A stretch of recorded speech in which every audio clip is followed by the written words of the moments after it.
Okay, let's go.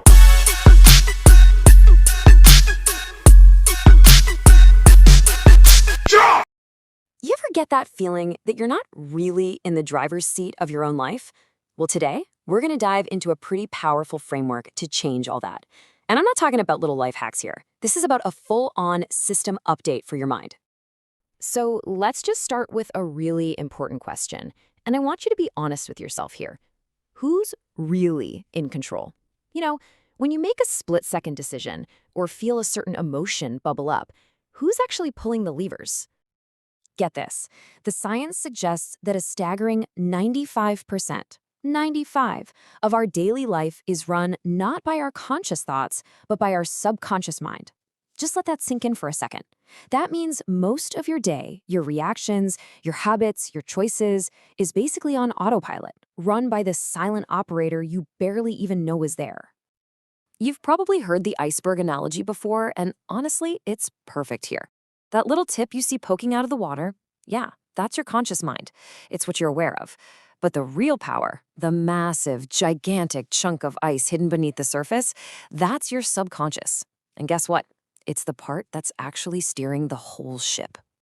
Okay, so if we want to change course, if we want to take control of the ship, we've got to understand that hidden part of the iceberg. We need to figure out how all that programming got written in the first place. Right? How did it get so huge and so influential?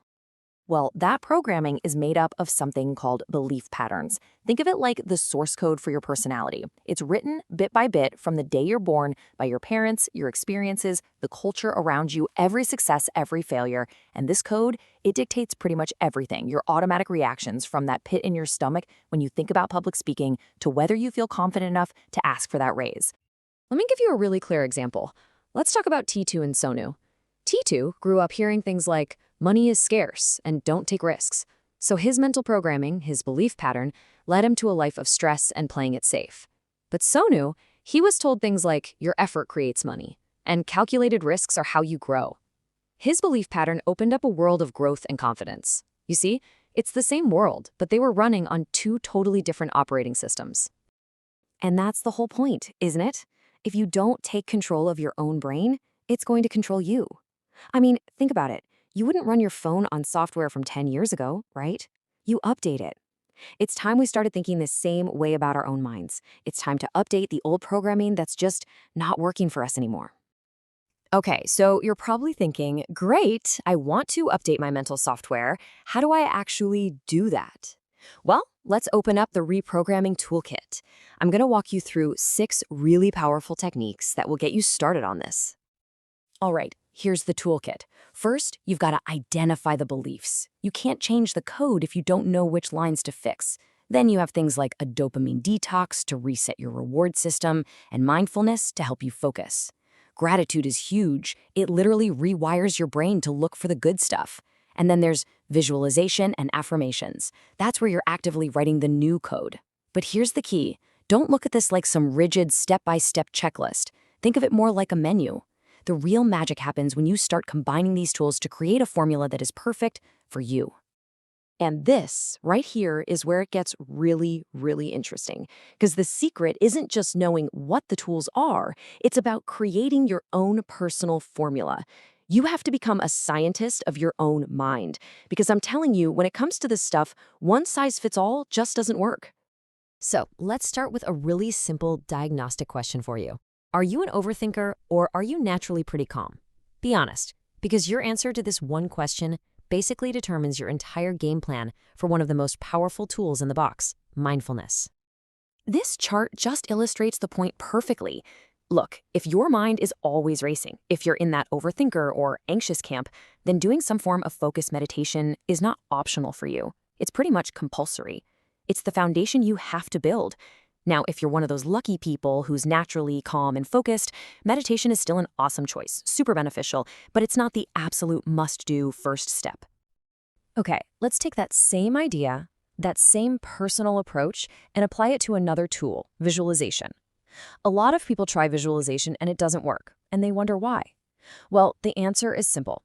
Your success with it depends entirely on your personal learning style. How does your brain actually like to take in information?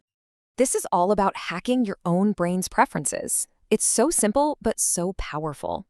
If words are your thing, if you're a verbal learner, then writing down your goals over and over again is going to be your jam.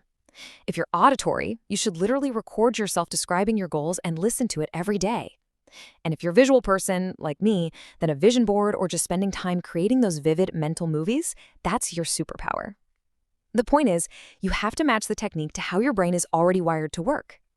So, the big question is, how long does this take? Are we talking about a lifelong struggle here? Well, there's a kind of magic number that pops up again and again in the research, and that number is 21 days. That seems to be the minimum amount of time you need to consistently practice something to forge a new neural pathway, a new habit. And this idea really took off thanks to a guy named Dr. Maxwell Maltz. He was actually a plastic surgeon back in the 1950s, and he noticed something really fascinating with his patients. After surgery, it took them, on average, a minimum of 21 days to get used to their new face. That observation became the bedrock for so much of what we now understand about habit formation and reprogramming our minds. Okay, so you're doing it. You've created your personal formula, you're sticking with it for 21 days, but how do you know if it's actually working? I mean, it's not like there's a little progress bar that pops up on your forehead, right? So what are the signs you should be looking for? The signs are actually pretty subtle, but they're incredibly powerful.